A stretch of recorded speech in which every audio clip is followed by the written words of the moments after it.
Good morning students. देखिएगा, जो नियुक्तिकरण का जो अध्याय रहा वो समापन की हमने घोषणा की।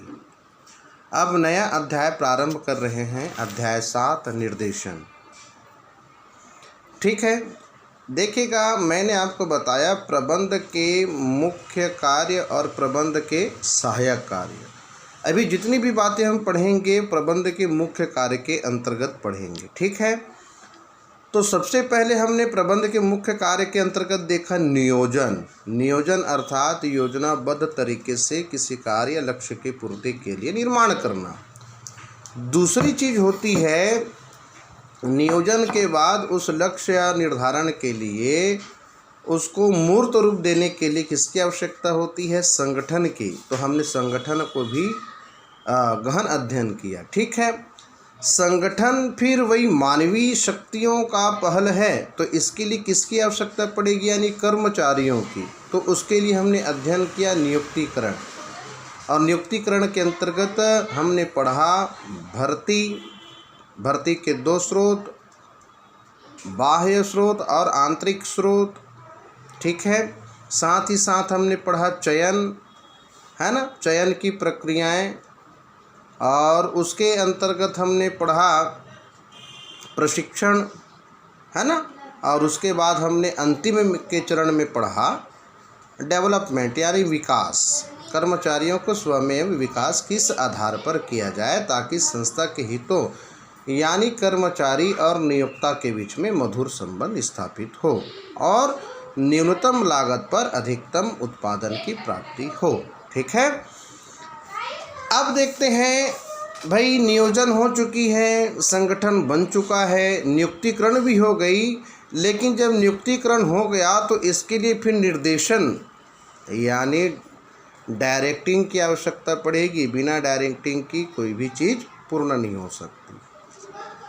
जैसे मान लो फॉर एग्जाम्पल, है ना, एक पिक्चर का जो निर्माता होता है ना, कोई भी फिल्म का निर्माता होता है, तो सबसे पहले किसकी आवश्यकता करता है वो?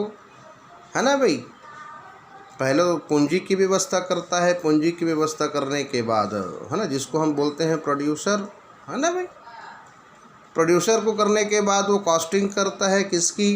है ना भाई, चरित्र जो पात्र निभाते हैं, हीरो हीरोइन जिसको हम लोग बोलते हैं, है ना भाई। तो ये संगठन, उसके बाद अगर जो उस मूवी में या फिल्म में अगर डायरेक्टर ना हो तो फिर वो फिल्म कैसे बनेगी?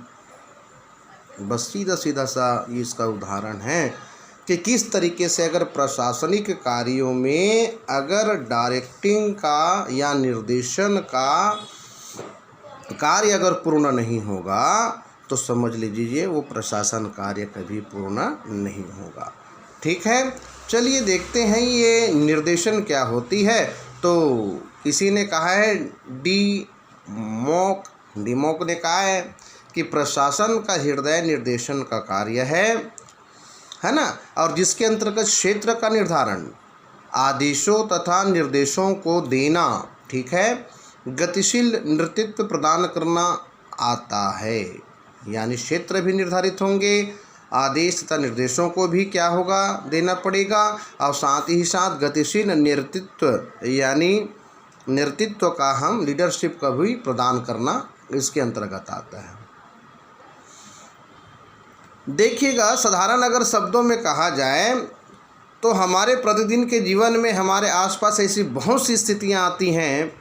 जैसे कोई होटल है, प्रबंधक अपने कर्मचारियों को किसी कार्यक्रम को आयोजित करने के लिए निर्देश देता है। एक शिक्षक अपने छात्रों को निर्देश देता है कि वह किस प्रकार से उन्हें सौंपे गए कार्य को पूरा करें।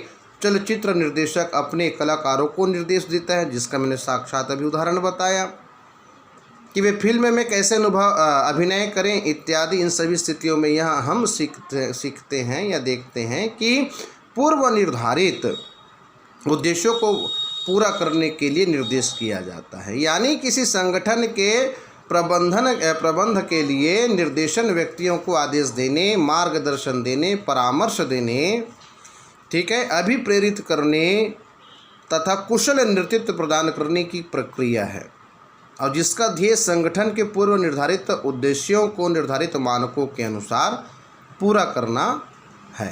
संक्षिप्त में अगर देखें तो निर्देशन वह प्रबंधकीय प्रक्रिया है जिसका निष्पादन संगठन के जीवन निरंतर किया जाता है। और इसका सरल शब्दों में देखेगा, ये कूड्स तथा डोनेल कहता है कि अधीनस्थों के पथ प्रदर्शक तथा पर्यवेक्षक का प्रबंधकीय कार्य ही निर्देशन है ना। पथ प्रदर्शक तथा पर्यवेक्षण मतलब विजिट करना, है ना, विजिट करना, और उसी का ही क्या है, प्रबंधकीय कार्य ही निर्देशन कहलाता है। ठीक है। अब साधारण शब्द में अगर कहें तो इस प्रकार की जो उपक्रम जो में कार्यरत कर्मचारियों को मार्गदर्शन करना, आवश्यक सूचनाएं प्रदान करना, उनके कार्यों तथा कार्य विधियों का पर्यवेक्षण करना तथा कार्य निष्पादन के दौरान उत्पन्न समस्याओं का समाधान करना निर्देशन का ही भाग है। संयुक्त राज्य अमेरिका के एक प्रसिद्ध निर्देशक से जब निर्देशन का अर्थ पूछा गया तो उसने निम्न प्रकार क्या है परिभाषित किया। कैसे किया कि निर्देशन का अर्थ एक के बाद दूसरी झंझट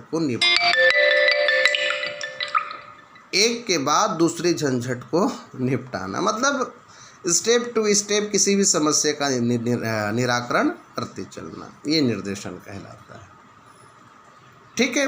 तो निर्देशन के मैं कुछ विशेषताएं भी आपको बता दूं। निर्देशन की विशेषताएं हैं, सबसे पहले निर्देशन का संबंध मानवीय घटक के साथ है। पहला पॉइंट मानवीय घटक के साथ है। तो कैसे मानवीय घटक के साथ है, देखिएगा, ये सीधा सीधा जो निर्देशन है हम सजीव वस्तुओं पर कर सकते हैं, ना कि निर्जीव। तो भाई मानवीय घटक क्या है, सजीव है। तो ऐसी स्थिति पर हम क्या करेंगे, है ना, केवल हम क्या है मानव से संबंधित जितनी भी है ना संबंध हैं उनका निर्देशन का संबंध मानवीय घटक के साथ है। दूसरी चीज़ है निर्देशन विभिन्न कार्यों का समूह है। याद रखिएगा, निर्देशन कोई एक ही कार्य नहीं है बल्कि यह अनेक कार्यों जैसे पर्यवेक्षण, विजिट मैंने पहले बताया, नेतृत्व लीडरशिप, है ना, संदेशवाहन कम्युनिकेशंस, है ना, अभिप्रेरण मोटिवेशन, ये सब इसके निर्देशन के अंतर्गत आते हैं, है ना। एक समूह है ये पूरी चीज़ का। ठीक है। उसके बाद तीसरा है उद्देश्य में समन्वय स्थापित करना निर्देशन का सार है। जब तक उद्देश्य नहीं होंगे तो निर्देशित करना भी व्यर्थ है। इसलिए निर्देशन में किसी भी उद्देश्य या लक्ष्य का होना अति आवश्यक है, ये बहुत ही महत्वपूर्ण है। ठीक है। उसके बाद चौथा आता है निर्देशक प्रत्येक स्तर के प्रबंधक के लिए जरूरी है। निर्देशन की आवश्यकता सभी प्रबंधकीय स्तरों के लिए आवश्यक है, चाहे उच्च स्तरीय हो, चाहे मध्यम स्तरीय हो, चाहे निम्न स्तरीय हो।